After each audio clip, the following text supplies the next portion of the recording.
समाजसेवी नरेन्द्र परिड़ा श्रद्धांजलि सभा महांगा ब्लॉक अंतर्गत चाहापड़ा पंचायत स्थित जहल ग्रामर समाजसेवी नरेन्द्र परिड़ा बासगृह में महिमा गवेषक डॉ एकादशी प्रधान सभापतित्व में श्रद्धांजलि सभा अनुष्ठित हो जाइछि। सभार प्रारंभ में स्वर्गत परिड़ा फोटोचित्र में अतिथि माने पुष्पधूप अर्पण करने सहित वेदपाठ और 2 मिनिट नीरव प्रार्थना करा जायतिला। शिक्षाविद विपिन बिहारी कर प्रारंभिक सूचना देवा सहित अतिथि मानक परिचय प्रदान करथिले।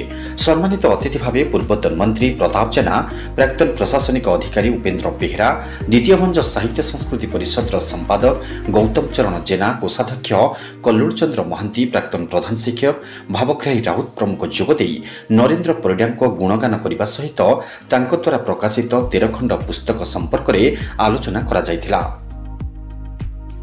अन्यमानक मध्य सांबादिक विजय कुमार जेना, विजय कुंवर, सालेपुर ब्लॉक सीआरसीसी शेख अफजल हुसैन, पार्थसारथी परिड़ा, सचिंद्र साहू, कालंदी चरण बारिक, अनंत किशोर लेंका, चाहापड़ा सरपंच सुनाकर बेहेरा जोगदे नरेन्द्र परिड़ा जड़े भल मनीष थिले बोली आलोचना करा जायतिला। कवयित्री लवंगलता राउत, कांचनबाला बेहुरा कविता माध्यम श्रद्धांजलि अर्पण करथिले। शेषरे स्नेहलता दास समस्त को कृतज्ञता ज्ञापन करथिले।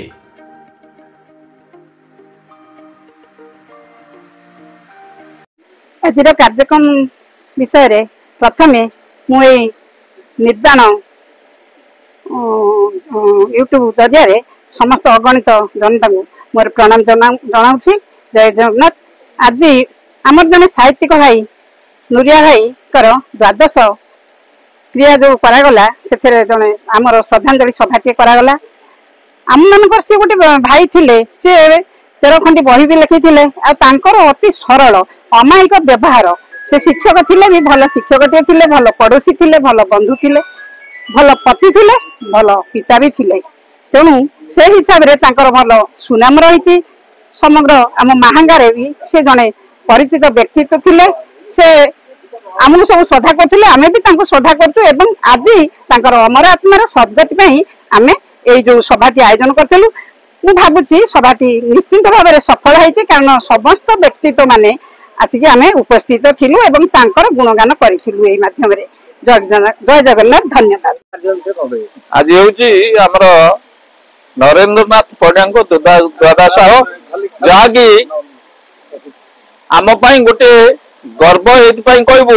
यही कार्यक्रम आमर प्रशासनिक प्राक्तन प्रशासनिक अधिकारी उपेन्द्र बेहेरा, आमर कवि गौतम जेना, आमर कैलाश चंद्र स्वाई, कल्लोल भाई, कालंदी बाबू आ लवंगलता ये कार्यक्रम जोग देते। भावुँ गोटे सफल कार्यक्रम होती।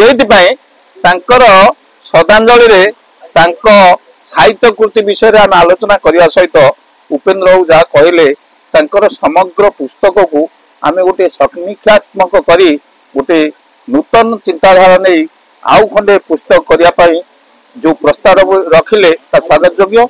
आत्मा स्वर्गप्राप्ति हो, से सद्गति हो, ये कामना करी द्वादश आज एक श्रद्धांजलि सभा होता। आम से जोग देलु। नरेंद्र बाबू जड़े उत्तम सहानुभूतिशील व्यक्तित्व, उत्तम शिक्षक एवं भल कवि थे। से कवि हिसाब से भल प्रतिष्ठा लाभ करते। ये महांगा अंचल इवन पूरा जिले में जड़े भल कवि हिसाब से प्रतिष्ठा लाभ करते। 13 खंड पुस्तक से प्रकाश कर अनेक परिकल्पना थिला। महांगार इतिहास लिखा परिकल्पना थिला। लेखा आरंभ बहुत आगे थिला लेखा एवं आमे समस्ते जो माने आज थिलु आम माने स्थिर करिछु जे तांकर जो लेखा से अधा करथिले तांको संपूर्ण करी ताको प्रकाश करिया पय आमे समस्ते चेष्टा करी। महांगारू विजय कुंवरंक रिपोर्ट निर्माण लाइव।